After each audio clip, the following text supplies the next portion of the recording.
Robin des Bois avec Russell Crowe, réalisé par Ridley Scott, est sorti en 2010. Ça fait partie de ces films que j'avais détesté à leur sortie. J'avais détesté bêtement pour la simple et unique raison que dans le film, les Français occupent le mauvais rôle et sont battus. J'étais jeune et un peu con et obtus. Aujourd'hui, je suis moins jeune, mais toujours un peu con et obtus. Je ne l'avais vu qu'une seule fois, donc j'en avais un souvenir déplorable, mais pour préparer cette émission, je l'ai revu. Et comment dire, à l'époque, je ne l'avais pas aimé pour des raisons un peu bêtes. Aujourd'hui, je ne l'aime toujours pas, mais pour d'autres raisons. Disons juste que je le déteste un tout petit peu moins. Le non-respect de l'histoire, évidemment, ça me dérange, même si Ridley Scott n'a pas voulu faire un film historique. Il y a des choses à en dire, mais c'est surtout une incohérence générale. Il y a un truc qui va pas. Enfin, il y a plusieurs trucs qui vont pas, hein, comme souvent avec Ridley Scott, ce réalisateur, on ne sait pas trop comment l'aborder. Parfois on l'aime, parfois on le déteste. Il est capable du meilleur comme du pire. La vérité, c'est que c'est de plus en plus du pire quand même. Bref, dans cette vidéo, on va parler de Robin des Bois. Est-ce que ça se regarde? Est-ce que ancrer le personnage dans une réalité historique qui n'est même pas respectée était une si bonne idée? Est-ce que son côté anachronique et naïvement patriote a du sens? Voyons ça.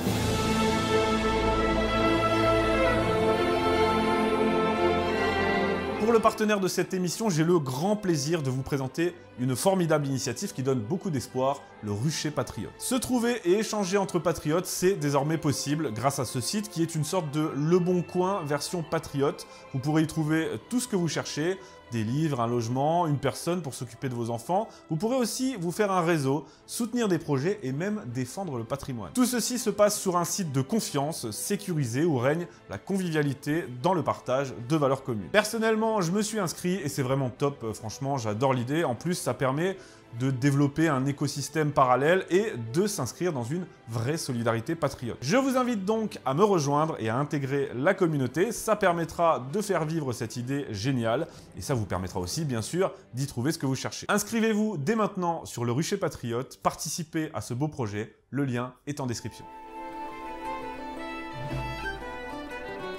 Quand il sort son Robin des Bois avec Russell Crowe, Ridley Scott l'affirme, sa volonté est d'ancrer ce personnage dans une réalité historique, donner à ce personnage légendaire une vraie histoire. Du moins, il souhaite lui donner une vraie histoire qui est elle-même inscrite dans l'histoire avec un grand H. Alors certes, ce n'est pas ici un film historique à proprement parler, mais qui se cherche une légitimité par ce biais historique. Et c'est ça qui est un peu bizarre avec ce film, ce curieux mélange des genres.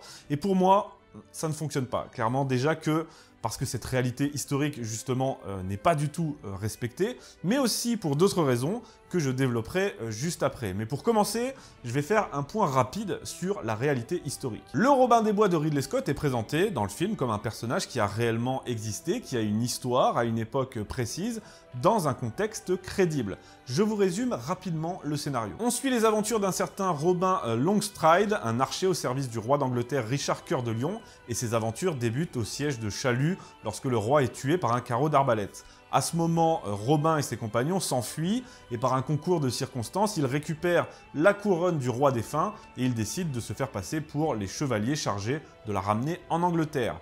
Il la ramène donc, puis Robin se rend à Nottingham car il a juré à un certain Robert Locksley, mourant, de ramener son épée à son père. Mais finalement, le père en question se prend d'affection pour Robin et lui propose de rester en se faisant passer pour son fils, donc pour Robert Locksley. En parallèle, suite à la mort de Richard Cœur de Lion, c'est son fils Jean sans Terre qui hérite de la couronne. C'est un bien piètre roi, d'autant que, dans le même temps, un félon du nom de Godfrey complote avec le roi de France, Philippe Auguste, pour mettre le royaume à feu et à sang, afin de faire entrer les barons en révolte contre le roi et de préparer le terrain à un débarquement français en Angleterre. Un peu plus tard, Robin apprend que son père était une sorte de maçon philosophe qui avait conceptualisé la Magna Carta, une charte garantissant une certaine liberté aux barons vis-à-vis du roi.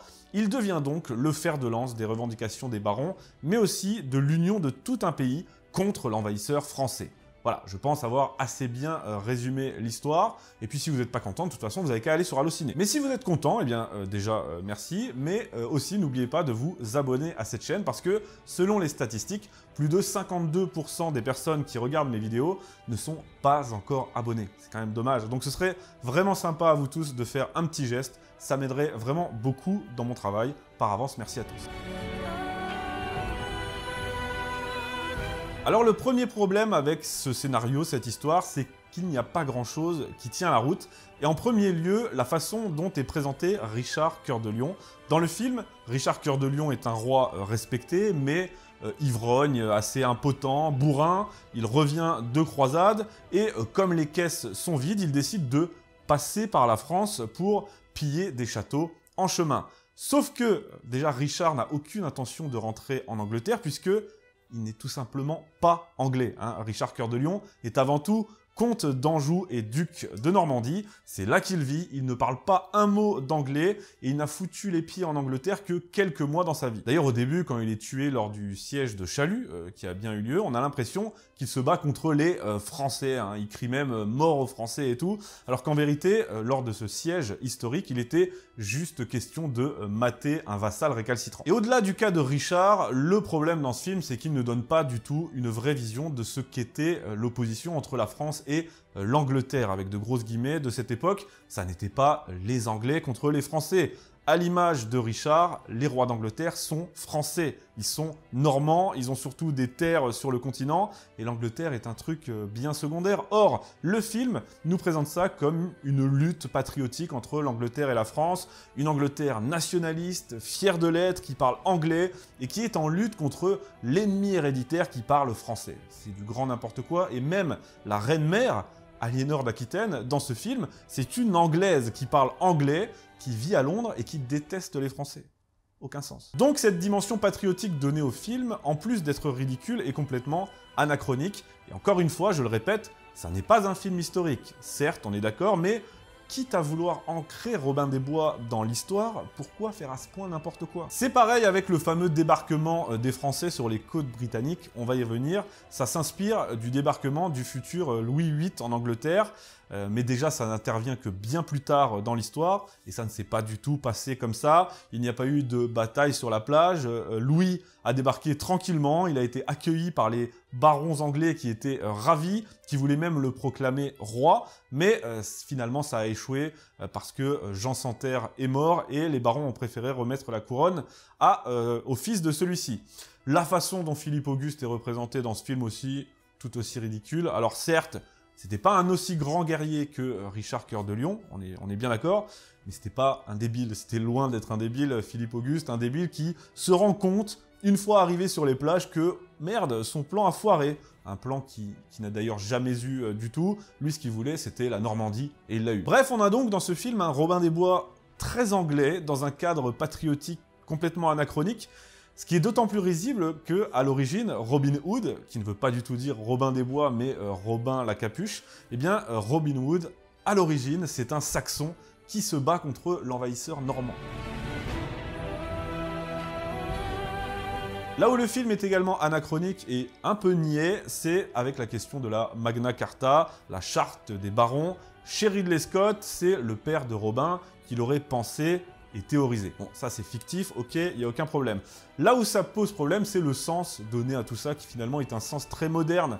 Dans la bouche de Russell Crowe, quand il fait son grand discours devant les barons, ça prend des allures de démocratie, de liberté, de droits de l'homme avant l'heure, et ça c'est un grand problème chez Ridley Scott. D'ailleurs, ce discours de Russell Crowe dans Robin des Bois, il fait quand même pas mal penser au discours que prononce Orlando Bloom dans Kingdom of Heaven, sous les murs de Jérusalem, où il dit que Jérusalem, c'est que de la pierre, et que, bon, on va quand même pas se tuer pour ça, c'est la ville sainte de tout le monde, etc.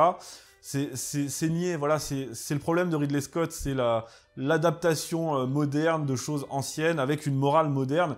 Tout est niais et débile, et j'en ai déjà parlé dans une précédente vidéo sur Kingdom of Heaven, que je vous invite à voir si ça vous intéresse. Et je ne parle même pas des incohérences historiques sur le plan des accessoires et des tenues. Bon, avec ça, je suis plutôt tolérant la plupart du temps, parce que je me dis toujours, ok, c'est un film, voilà, on peut passer sur certains détails. Mais oui, en effet, les casques à visière pour l'époque, ben non. Le fait de porter son armure en permanence du matin au soir, là aussi c'est non.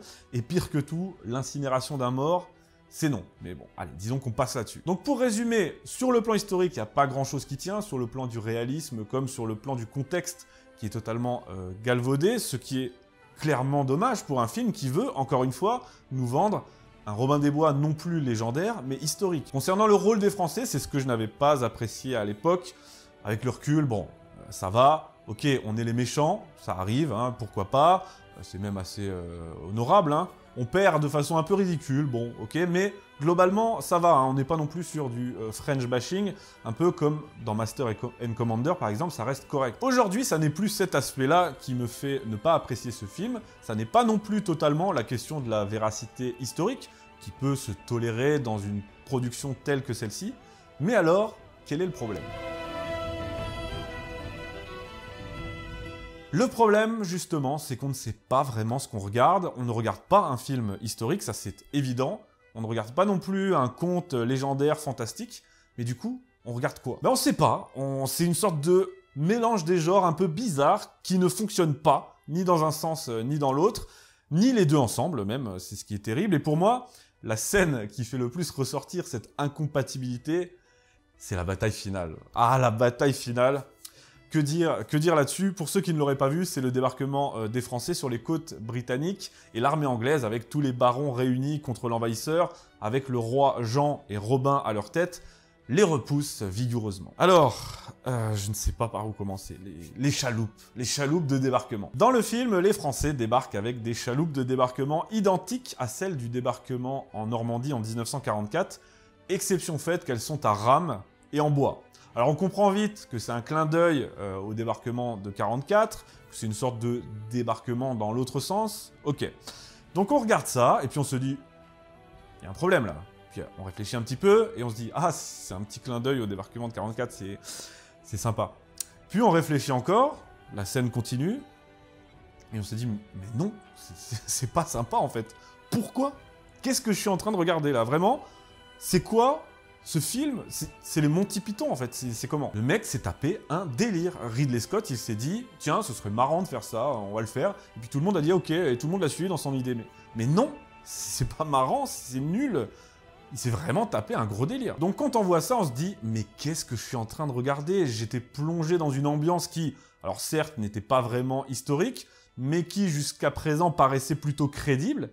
Et là, on me balance ça, et puis ensuite on voit les orphelins qui chargent l'ennemi sur des poneys, mais au secours! C'est à ce moment-là, à ce moment précis, la scène de fin, que le spectateur est perdu. Il n'y a plus rien qui va, c'est là où ce mélange des genres vient exploser, ce mélange des genres qui ne fonctionne pas, et vient trouver son paroxysme dans le délirant et le grotesque.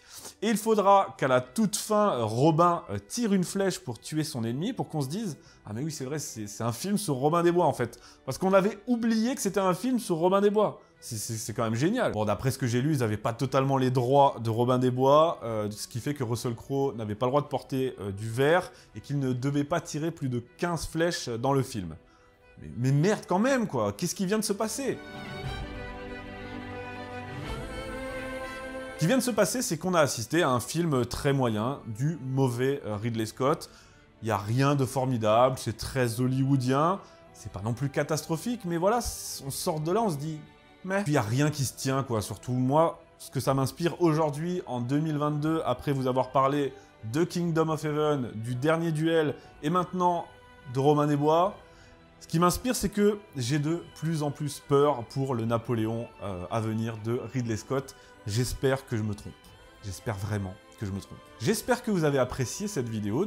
N'oubliez pas de vous abonner pour soutenir la chaîne et de liker. Donnez-moi votre avis sur ce film en commentaire. Est-ce que vous l'avez apprécié ou non? Et n'oubliez pas non plus d'aller soutenir notre sponsor, le Rucher Patriote, parce que c'est vraiment un super projet et qu'il faut être à fond derrière ce genre d'initiative. Merci à tous et à bientôt.